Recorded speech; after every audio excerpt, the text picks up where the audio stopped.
You gonna not do it? Okay, well, we'll let that thing think. And then, well, hello everyone, and welcome to Convention Vending. Buy some apples. I'm Hibiscus Stitch, one of your community guests, and your host for today. There it is. I've been selling at conventions since 2015, and I currently do convention vending full-time. So ever since 2020, I've also been making convention vlogs for every convention, so I can partially look back on the fun times I had and partially tell people who may be wanting to attend or sell at a particular convention to see what it's like. And of course, at any point during the panel, if you have any questions, feel free to ask them. So it's safe to say that I've learned quite a few things from mistakes, research, and experience with my next year will be 10 years convention experience. If you're interested in vending or want to know what all goes into it, looking at it as a whole, like everything together, can be very intimidating. There's a lot that goes into vending for sure, but we'll be breaking it down to make things more palatable and easier to chew. And just so you know, I will talk about all convention types during this panel, but where possible, I will focus on pony conventions, since I figure most of you are interested in pony conventions. So, this was my very first convention table at my local anime con, IchibanCon. If you're interested in vending, the first step is to attend a convention. That sounds like a silly thing to say, but a lot of people do just jump straight into it. And it's really hard to explain to someone who has never been to a convention the vibe and culture of a convention. If you haven't been to one, it can be really hard to feel what it's like. So it's always good to attend one and kind of look around, see what's going on. It'll help you really know what you should make, what you should do. It's always important to attend first. For most people, the best place to start is whatever convention is local to you, something in driving range that is low cost and you don't need a hotel for, or one you were going to anyway with friends, or one that you have people to split the costs with. That way you can get a taste of the convention vending scene without too much monetary risk. Most people don't profit or profit very little at their first conventions. That's pretty standard. As you get your feet wet and also get the supplies you need, you'll get more into it and you'll start making more money. So don't feel bad if your first con doesn't go how you expect. No one's does. So the first convention type, there's about 4 main types of conventions. It's gonna zoom in, that's okay. You gonna zoom out? Okay, there we go, good boy. Okay, so anime cons. So this is the first convention that we're gonna talk about. There's of course other types of conventions that we're not gonna talk about here, like toy collecting shows, Star Trek conventions, fan events, but these are the main ones that you'll probably encounter near you or be interested in vending at. So these are dedicated to the celebration of Japanese culture and Japanese media, from anime, manga, video games, to kawaii and Japanese fashions. You'll of course see plenty of overlap with popular Western cartoons and indie animations and games, especially nowadays, where a lot of nerdy events are kind of becoming more of a melting pot as they grow in attendance. But for the most part, it is dedicated to the love of anime. These conventions are extremely popular, especially since anime has become more accessible and mainstream, and cosplay culture has really exploded, especially with TikTok. Here, people are commonly looking for fandom merch or cutesy things, kawaii things, and snacks. And then next up, we have Comic-Cons. So comic conventions are dedicated to celebrating comics and the artists and writers who make them. So commonly you'll find comic artists signing books they've worked on and booths selling comics out of long white boxes.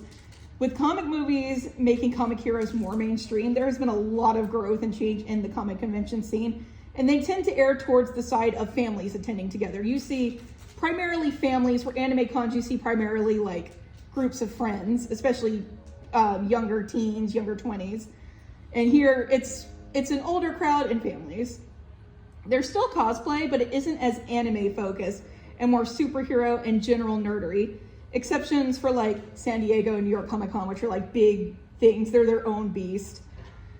While you do find other fandoms here, anime is less common. Other cultures fandoms are less common. It's mostly celebrating American nerdery, and it's a celebration of everything comic, superhero, and the people who are inspired by them. And then next up is furry conventions. So furry cons are a dedicated celebration to the fans of anthropomorphic animal characters, as well as the shows, books, movies, games, and whatnot that have anthro characters. Like bronies, furries have a culture they've really created and evolved beyond any franchise. They'll have their own musicians, their own vendors, their own artists. Some people only do furry as their whole career. Cosplay is not common at all at furry cons because everyone's generally wearing fursuits. So you'll see them everywhere. And if you're vending at a furry con, be prepared to like do signs with someone because they can't hear through the head. It is recommended if you aren't familiar with a furry con and you want to vend at a furry convention that you attend one first, even if you've already attended an anime or Comic Con or a pony con, because it's such a different beast that it's hard to describe to someone who has never been. And it's good to know a little bit about the fandom to know what will sell best there. Because you can make like Pokemon or you can make whatever furry thing is in, like Zootopia or whatever. But it's just a different type of like culture to their fandom. So if that's one you're interested in, definitely at least like go to one, watch videos about them, dip your toes a little into the furry fandom. And then the next one are what I call autograph milc cons. These are the ones that have like 50 different actors across so many different franchises. Usually there's someone that the kids like, the adults like, grandpa, great grandpa likes. There's someone for everyone at these cons. These are your Galaxy cons, your fanboy expos, your wizard worlds, and so on. There's not really a good term for them. It's autograph mill is what vendors call them because it is all about getting the autographs. The celebrities are what bring people in. And because of that, the vendors and the artist alley are kind of an afterthought to it. So the showrunners here are always for profit. They are about making money. So there's a lot of like, there's not as close knit of a culture with their sellers because they are just trying to make money. They will increase their booths each year. Like one year it'll be 1,100, 1,200, 1,300. They keep going up and up and up. For the most part, unless one of these is local to you, I don't recommend doing them because other than like GalaxyCon Raleigh and MegaCon in Orlando, these tend to be more about people getting the autographs and they are about like people going to the vendor hall. So unless it's local to you, I don't recommend this type of con. And then of course we have Brony conventions. Woo! Yeah! As you know, these celebrate My Little Pony and the fans of My Little Pony and the memes and creations of those fans. It's really evolved to be more about the fandom than it even is about the show. There's an overlap with other Western family-friendly shows, such as like Hasman Hotel and Owl House. Yeah, Digital Circus. And usually there's also an overlap if there is some new horse thing out, like Wild Manes. You'll see some Wild Manes and stuff. However, to have the best time at a Brony convention for both attendees and you as a vendor, you really should have pony merch. I don't know, there's so many people who fight me on this and say that they can come with like their normal booth. You need to have at least 50% of your booth pony at a pony convention because people are here for pony. They come here for other things, but the main draw is pony. And people will actively complain at you if you do not have enough pony at your booth. When I've like sold out of my pony plushies, so I start having some of my manufactured stuff, they will come up to me and go like, where's your pony stuff? And I'm like, it's sold, I'm sorry. They will complain at you. And a lot of other vendors have mentioned you will get comments if you do not have ponies. And of course there are other types of conventions as well, such as MadFest, which is a video game con. And those cons tend to have like big arcades and everything. But the ones that I mentioned are the main ones you guys will encounter. So most cons have a vendor hall and artist alley that you apply to. What you apply to will differ from con to con. Anime cons do artist alley and vendor halls. At artist alley is more for people like us, the creatives that are making their own merch.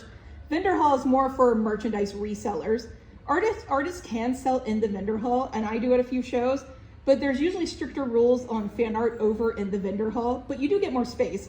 Artist alley tables are usually 6 to 8 foot, and vendor hall is like a 10 by 10 booth with one table.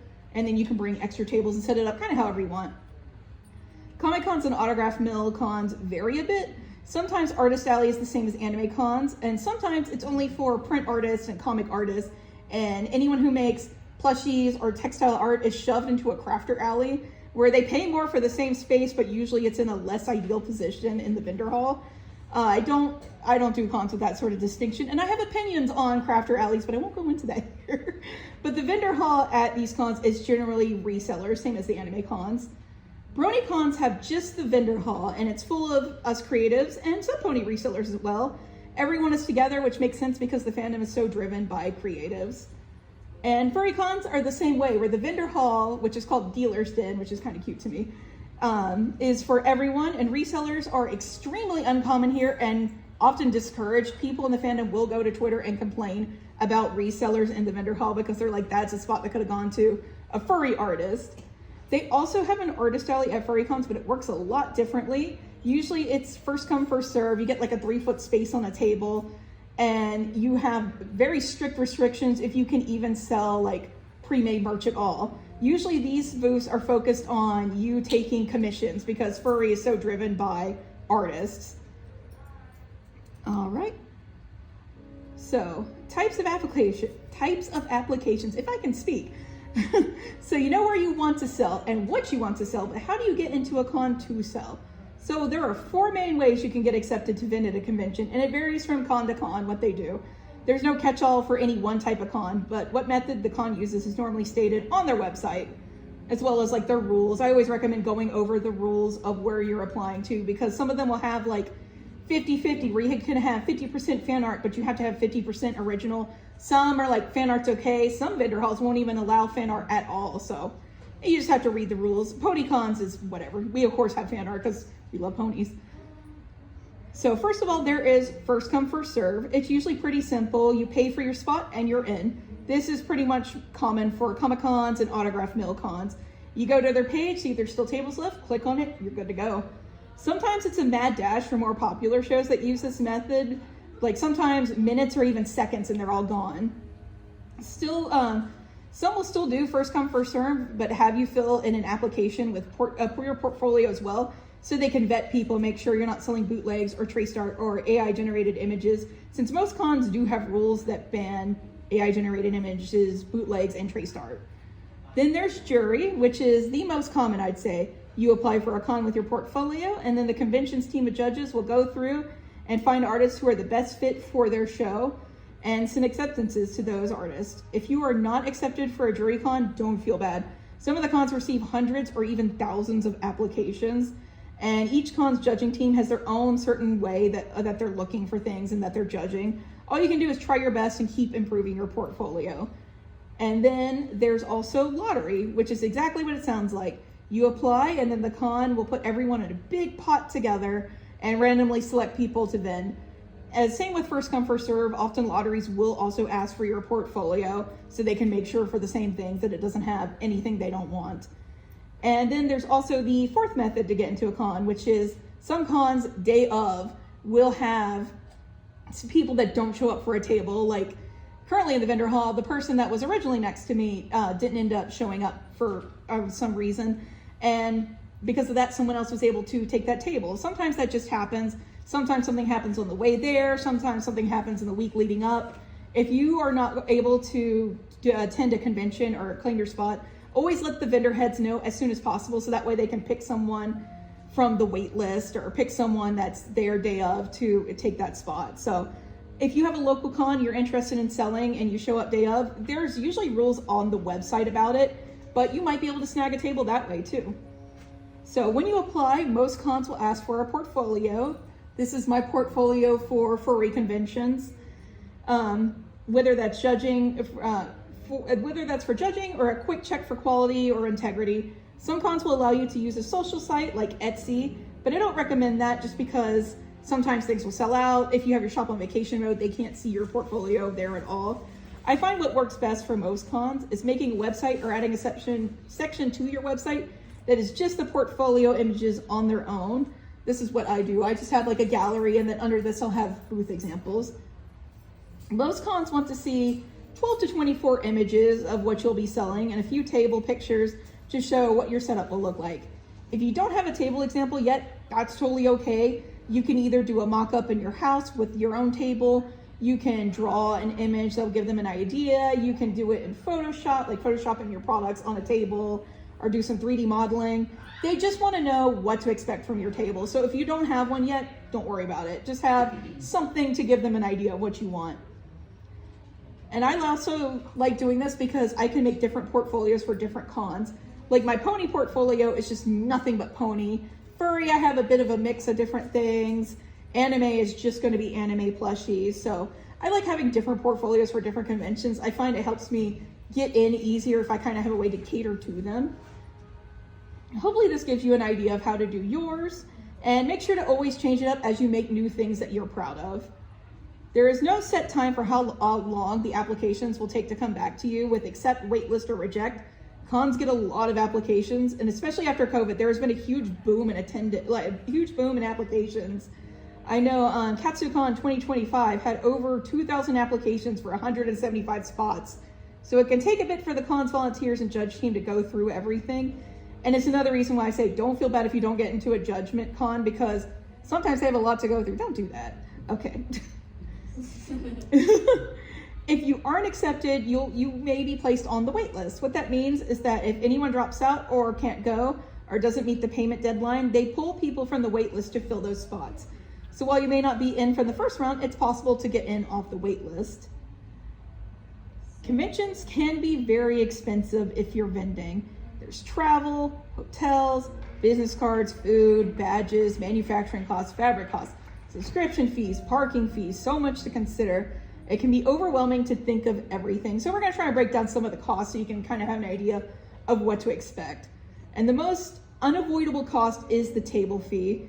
This often includes your badge, but that's not always the case. Furry cons don't ever include the badges in the table. So you pay for your table and then you pay for your badge. And some anime cons do include even a badge for your helper. Some don't, so you may have to get another badge for your helper. Most tables are in the $200 to $300 range. Autograph mills tend to go over $1,000, $600, $800, $1,000. Pony cons tend to be in the $100 to $200 range. They're not super expensive. Make sure you pay for everything in the allotted time frame, which should be told to you on your acceptance or in the rules. If you don't, you can and will lose your table. Some people split this cost by sharing a table, so each person has a smaller section of the table, but they both get to sell there. Every con has different rules for table sharing, so be sure to check on those. Oftentimes you have to state you want to share ahead of time, and sometimes you would have to apply together. So make sure you understand the rules and always ask questions if you have any to the vendor heads. They're there to answer your questions. Also, the second most unavoidable cost is how you get to the convention. For those doing local cons or who are fortunate enough to live in a bigger city, that can just be gas and parking. For others, you may have to rent a vehicle. I do for ones that I drive to because plush take up a lot of space. And I use an app called Turo, T-U-R-O, and it's kind of like Airbnb, but for cars. And it tends to be cheaper than Enterprise and other car rental services. And there's also flying. It's not an option I recommend to most beginners if you're not, especially if you're not familiar with flying. There's just a lot of moving pieces to keep track of. I'm used to flying to cons, and sometimes I can even find it very tiring and stressful. Yeah, what's up? How do you get all the plushes to a con when you're traveling on an airplane? When I'm traveling on an airplane, like at the pony cons, I'm able to Tetris them because plushies squish a bit. So with the big ponies, if I can I usually do them legs locked and then go in that way. So that way they're taking up a little less space. And then for non-pony cons, when I have my manufactured axolotls and stuff, I ship them to the hotel. Oh. So I usually take my 2 suitcases and my carry-on, and occasionally I've had to pay for a third suitcase, which sucks because they're stupid expensive. But yeah, you can ship to the hotel. Usually it's a $5, $7 fee, and always call ahead to see what they want you to put on the label to make sure it gets there. But yeah, everyone is usually cool with it. And if you can't ship to the hotel, if you find a FedEx or UPS store nearby, you can generally ship to them. And some of the bigger convention centers even have ways to ship to the convention center itself. So on the website, they generally have information about shipping to the convention as well. All right. Oh, also one thing I recommend with planes, if you're taking a lot of suitcases, just get the ones that can stack inside of each other if you expect to sell out of a lot of stuff. That way you can save on a suitcase on your way back home. Because I know I'm not fortunate enough to have a Southwest port near me. Don't you go to sleep. I know I'm not fortunate enough to have a Southwest area near me, so I do have to pay for my luggage. All right, and this is the TrotCon hotel actually. This was made for TrotCon, but I didn't get to show off my panels there because always. Probably the biggest cost you will have is the hotel. There's a variety of ways to save on the hotel, like booking through the convention's hotel block. The con will make deals with a hotel that gives you a discount versus if you book the room outside of the block. Also, if staying in a nearby hotel not in the con block can sometimes help you save some money, especially if you stay outside the city limits. Using sites like booking.com can help you find deals around the area, but there can also be an additional cost there of a rideshare to get to and from the convention if you don't have a car with you. So just be aware of your costs. I know a lot of vendors use Airbnb, especially at like anime cons. I have no personal experience with Airbnb, but I know a lot of people like it and it's an option for savings. Sharing is another good way to cut down on room costs, but don't forget you will have a lot of cash on you. So you need to be sure you can trust your roommates. It's good to be safe. I generally only room with other vendors when I share for that reason, or like good friends. Generally, everyone I've shared with has been very respectful and awesome, but at some point you will have that roommate. I think the worst roommate sharing experience I had was a roommate that hadn't showered in a few months. I wasn't aware that was the case when I said they could have my other bed until we got to the hotel. And like, I get it, depression happens, but if you're going to be sharing a space with someone that you don't normally share a space with, maybe be a little respectful and take a shower. The 6-2-1 rule. I ended up having to sparingly be in the room. I spent most of the con in the lobby, which was fun because I got to chill with a lot of people. And also, one thing I learned, if you go to Bath and Body Works and get their like strong room spray, I sprayed that on my pillow and I was able to sleep nice.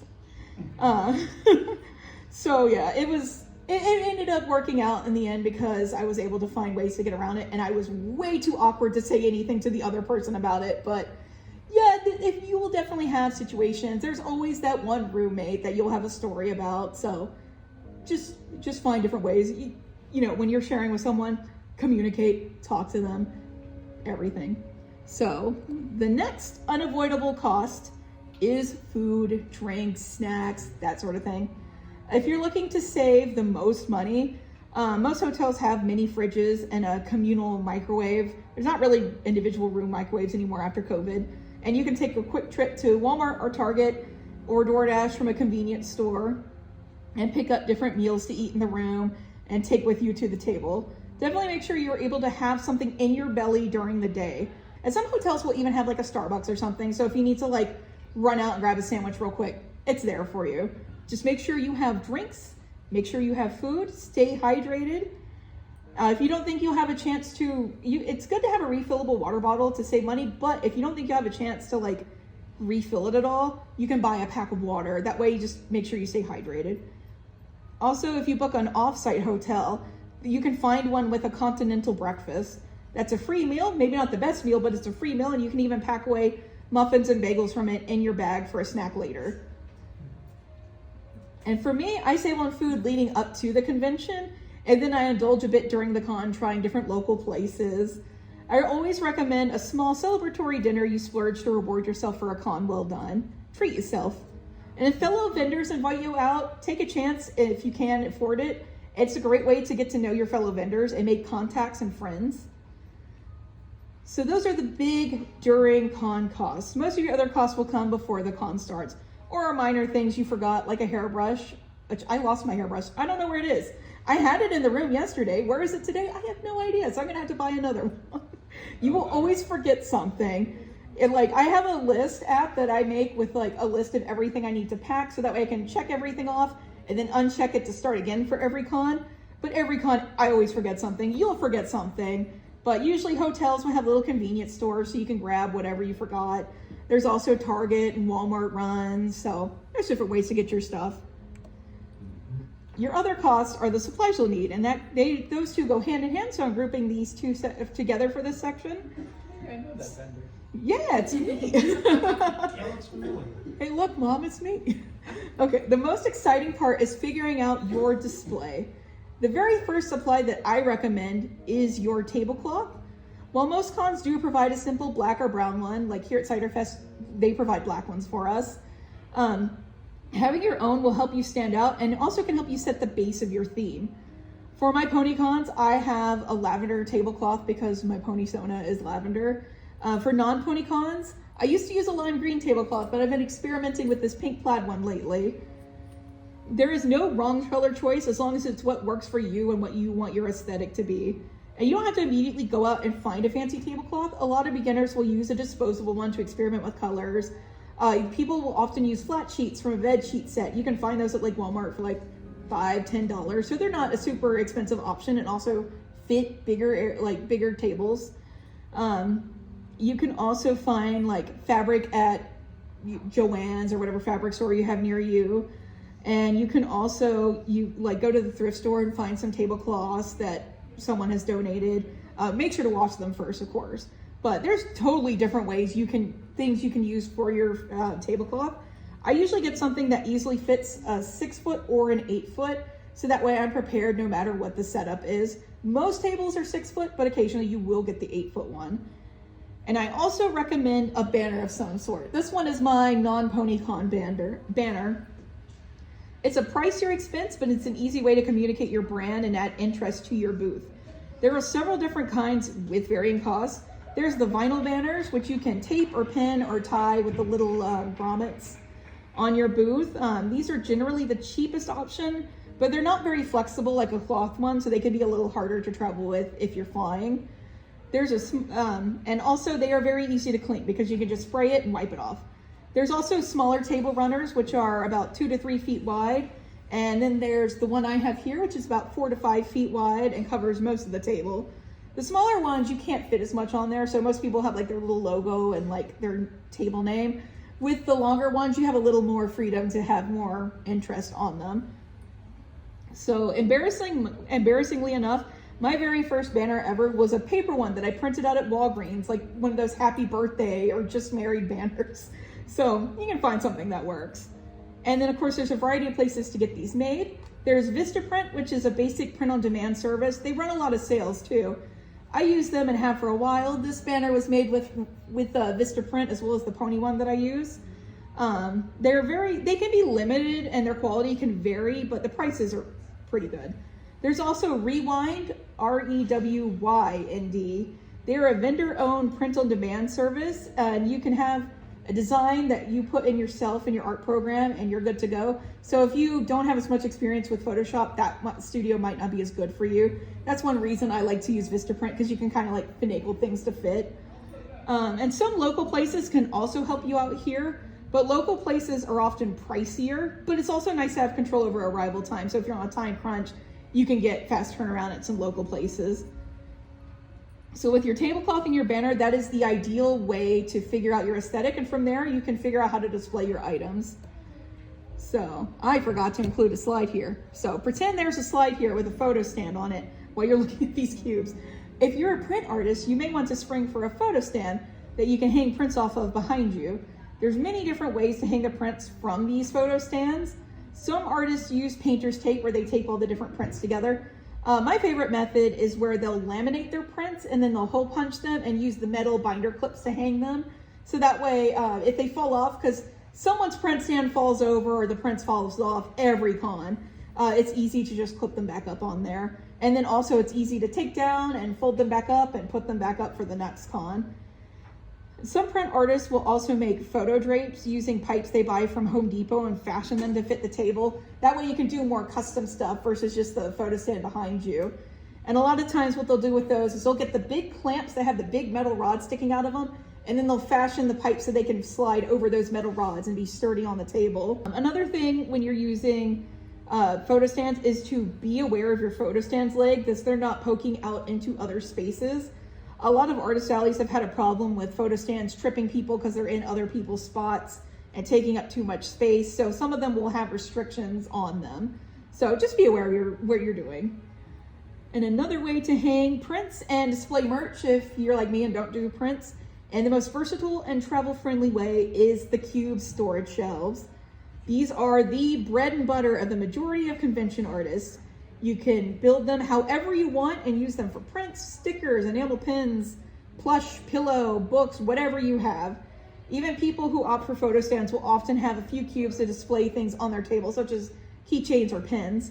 There's plastic ones like these right here, which are good for having a nice color that helps your product stand out. And they're also easier to fly with because they weigh less than the metal ones. And also some people will take these and add contact paper to them to give them a more unique look, because these come in limited colors. So if you want like purple, or you want ones to look like wood or under the sea waves, you can add contact paper to them for that unique look. And there's also wire ones. The wire ones are good for hanging things from, where you can like just clip them on the cubes. I often use the wire ones to display my keychains, like my jellyfish and axolotls. And then there's also with these, if you go on Amazon, there is shoe organizers, and you can find them that fit with these. So I use 12-foot cubes. I like those because it helps me plan out my table easier, because most tables are like, if they're 6 foot, then you can do 6 cubes wide. And so some cubes will come in 14 inches. Those are a little harder to plan for on your table, but that might work out better for you. But if you go on Amazon and look up shoe organizers, you can find ones with the half cube. So like these are 12 inches. You can find one that's like 6 inches or 8 inches. So that way you can add a little more interest in your booth setup. Wire cubes are the easiest to find in brick and mortar stores. You can't often find the plastic cubes there. And during college, back to school time, you can usually find them for a cheap price in Target and Walmart. And one thing you definitely want alongside your cubes is clamps. You can find these at Lowe's, Home Depot, Walmart, and there's just the big clamps that clamp on, because it'll help keep your cubes on the table. I usually put one at each corner and then one in the middle, so that way it's nice and sturdy and it's not gonna get knocked over. Trust me, the clamps are a worthy addition to your con supplies. I was at a small local Comic-Con after Deltarune came out in about 2018. I had made a plush of each of the main characters and had them on display as a way to like advertise my Etsy. Yes, what's up? What are clamps? Are things in between them, or? No, those are just connector pieces. Clamps are like the things that kind of look like a clothespin, and you can find like nice big heavy duty ones. So they're like this, and you can like push them and it'll clamp down on your table. Oh, okay, gotcha. Yeah. So yeah, I was at the Comic-Con. I had each of the Deltarune characters on display, and this lady walks up to my booth, sees the Lancer, and then she pulls back her arm and punches it. She punches it really hard, and like my whole table shook because she punched it so hard, and like the plushies went flying off the shelves. But my stand, because I had it clamped on, did not go anywhere. So ever since then, I have been praising the name of the clamps, because those clamps kept it from being like a disaster, kept it from falling on anyone. She also did not apologize. She just told me he's a very bad boy and walked away.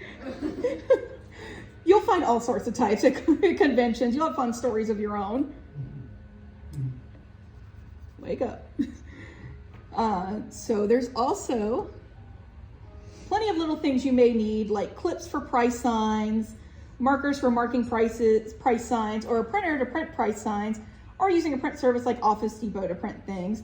There's paper for printing, or cardstock for hand making your signs, a battery pack to charge your electronics, something to keep up with sales, like either a sales book, or you can make a spreadsheet on your computer. A money bag for print artists. Having a clear protective sleeve to put prints in that people buy is a very good idea. You can bring a small mallet to help hammer down the stubborn connector pieces on your cubes. Zip ties to help support any cubes that may need it. So zip ties is definitely a thing I recommend. That's another reason why my display was so sturdy and did not fall over. A few key place zip ties help keep your stand up.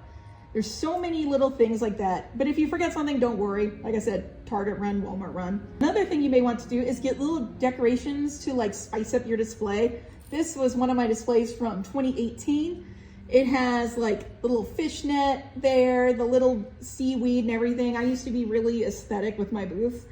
Some people will use fairy lights or flowers. Some people will use little awnings, or they'll go full aesthetic. Like there's someone that has a display that looks like a red top circus.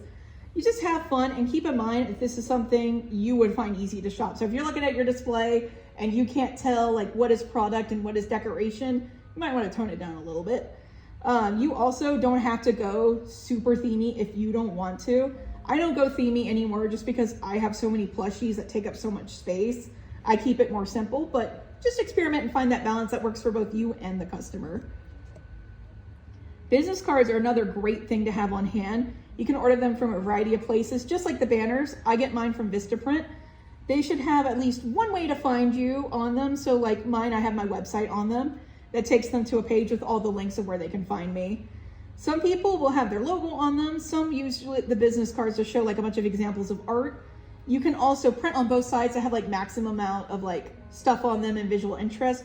or I like to leave the back of mine blank so that way I can write something that I'm talking about with someone. Like if we're talking about a commission, I can write like toothless commission or something on the back of it and hand it to them. So that way we can both remember for later. And some people will have QR codes as well. And those are great. You can have a QR code at your booth. That way people can scan that instead of giving out a bunch of business cards. But I do recommend also having business cards, even if you just have them behind your table and only hand them out when people ask. Because there's always a time where someone won't have their phone on them, or their phone is dead, or the cell phone reception is awful, which usually happens a lot of conventions and convention centers. So you don't want people to walk away that want to contact you with no way to contact you. And I've definitely had that happen with me before. Because when I'm like making my runs in the vendor hall, I usually don't have my phone on me because I'll leave it with my helper. And so I've had to make that awkward, like we just kind of like say, all right, and then walk away from each other because I have no way to contact them after that. So it's always a good idea to have at least a few on hand, or at least a paper where you can write down your website. All right, so it's time to make money. So you want to have a way to accept both card and money payments. People will commonly ask, should I go all cards or all cash? But the amount of cash payments is sizable enough that you're leaving a fair amount of money on the table if you don't take cash. And same with card, especially now that a lot more hotels are going like cashless. So you want to have a way to take both. For me, about 30 to 50% of my sales are cash. At pony cons, I find cash acceptance is a little bit higher than other cons. So make sure you bring change so you can break down larger bills. Most vendors recommend 150 to 200 broken down, and ones and fives with a few tens, enough to make change if someone uses a bigger bill earlier in the day. And I recommend finding some sort of money pouch that isn't obvious. Thieves will target money boxes. A money box is just a big symbol that there is money in there. Not that you can't use them, but I find it better to use something inconspicuous. Some people use pencil pouches or a smaller bag. A common thing a lot of vendors use is a fanny pack or pocketed apron that stays attached to your person. Make sure to keep extra money in your room each day if possible between days and not at the table. And don't leave any money out in the open in your room, like hide it in your suitcase or in your underwear drawer or something.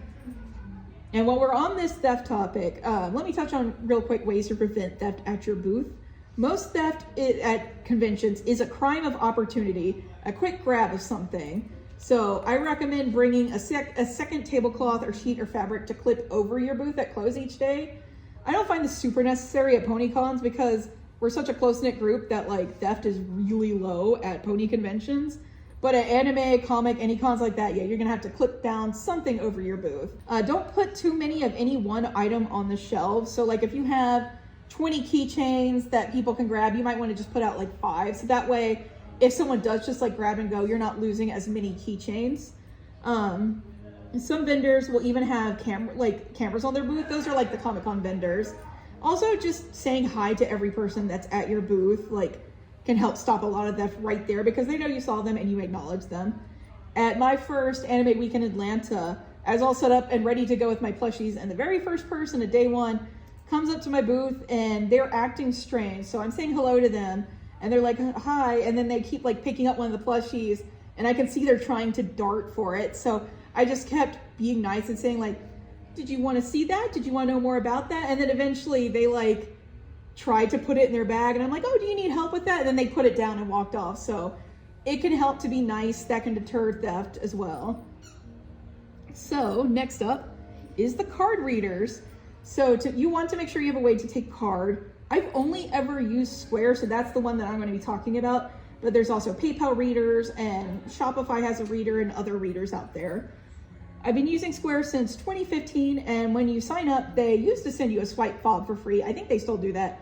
It plugs into your phone, and that way you can start using it and just swiping it in. I recommend getting this one right here. It takes tap from like your phone or the cards, and you can also put the chip in there. But you should also have the little fob that takes swipe, because sometimes you will get card with a broken chip. Sometimes you'll get those like gift cards that don't have chips on them. So it just helps to have a bunch of different ways to process it. And then there's also the Square Terminal, which is what I have. I just got it in February and I love it. It's an investment at $300. So it's something to definitely work up to. One thing is that you can have it in front of the customer. It shows all the stuff that they bought on there and the tax, so there's no question.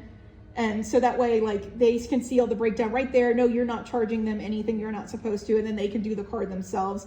Also, if you are awkward like I am, you might not want to like have tip jars or anything. It just makes me feel weird. So this way, the Square terminal gives people the option to tip if they want to. Oh, what's up? Do you have to include tax with any of that? Like, how do you deal with tax? Yes, the Square readers actually have an option if you go through the app, because Square, it's an app and they take a small amount of money from each sale you make, not very much. And then, oh, sorry, I'll answer his question real quick and then I'll get yours. And in the app, you can set tax. You do want to charge tax. So like Milwaukee, I believe the rate is 5.5%. And there's several other places that have different ones. Like North Carolina is like 7-something%. And you can just set the tax rate in Square and it'll calculate it for you. So you don't have to think about it. I often don't charge tax on cash because I don't want to carry coins around and I just eat the cost myself. But definitely charge tax because you will have to pay taxes. I am not a qualified tax expert, so I'm not going to give you guys any tax advice. But pay your taxes. If you go on like any of the Pony vendor server, that's MLP vendors, it's free to join. You guys can go in there and ask questions. Usually there is someone there that'll tell you like where to go to fill out your tax information. It's different for every state, but if you go on their website, you can always call the customer service line. You have to wait like 2 hours to speak to someone, but they're always super helpful. So yes, do charge tax. And what was your question? It was about tax on cash. Oh yeah, tax on cash. If you really want to do tax on cash, you can run even cash sales through Square and it'll calculate the tax for you, just like a point of sale system at like Walmart. And you can have coins and everything with you.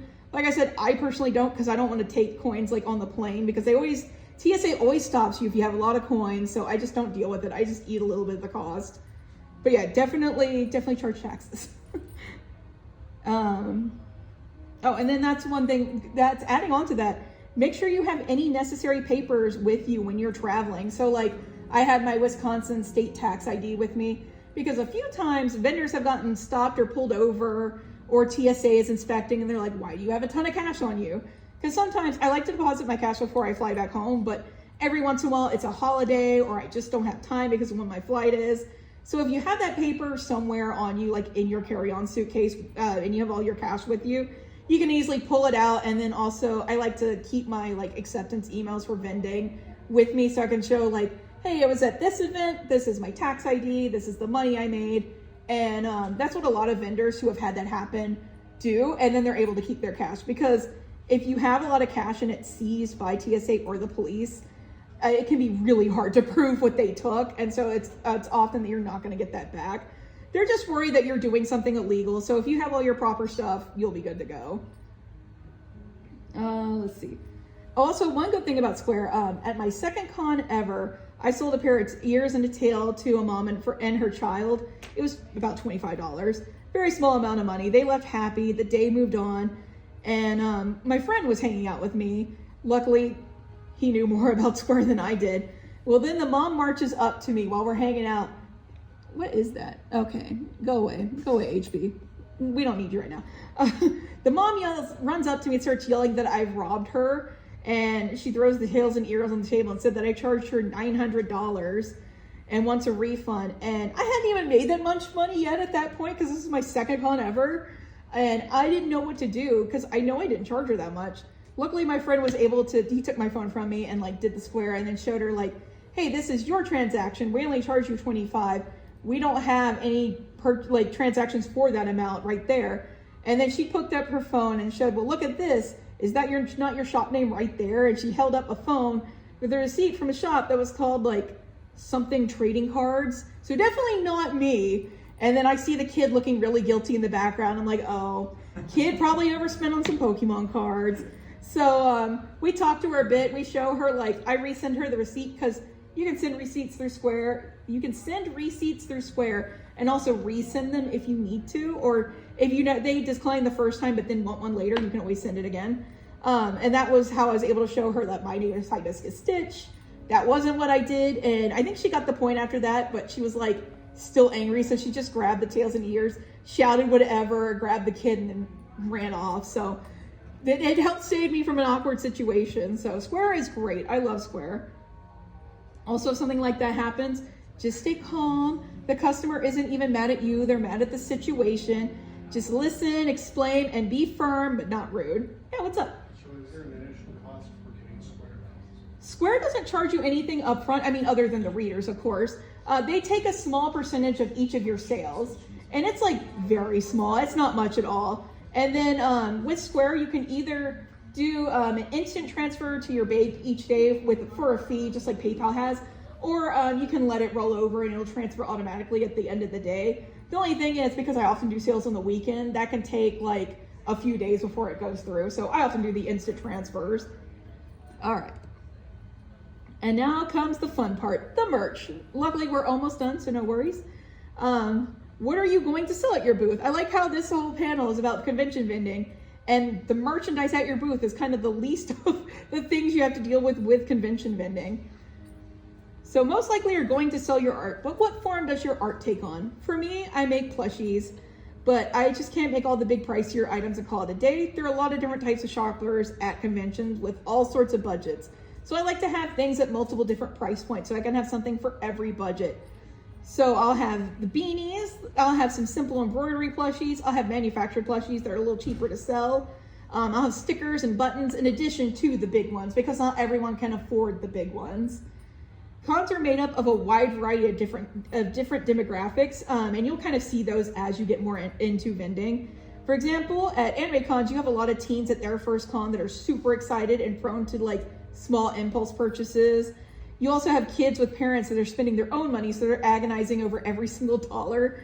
You have older adults with bigger budgets and more set interests, and so on. And like I said, you'll come to like notice the different types of people as you go.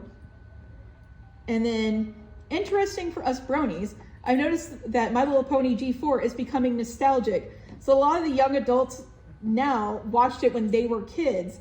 And it's why I'll bring my pony buttons and stickers to a lot of anime cons and comic cons, and they do really well there. It kind of makes you feel old a little bit, but it's also awesome because you can have something to talk with. Bringing people together. And also people love dig bins. Like I got my button dig bins right here. Some vendors will put B grade items, which is an item with like a small imperfection that they sell at a discount in these bins. And even if you have your buttons or keychains or whatever hanging on your booth, having a little dig bin or something, people just love digging through those. So it can be a great way to get rid of some things that you are like not able to move or not selling as well. And so let's get into a few different types of merchandise you can make. So first of all, stickers. Stickers is a nice, easy beginner option. It is one of the most basic types of merchandise. It's pretty easy to manufacture, and there are so many sticker print services. There's Bunnies and Cream, Sticker Ninja, Vinyl Disorder, or you can even make your own with the right equipment, like if you have a Cricut machine.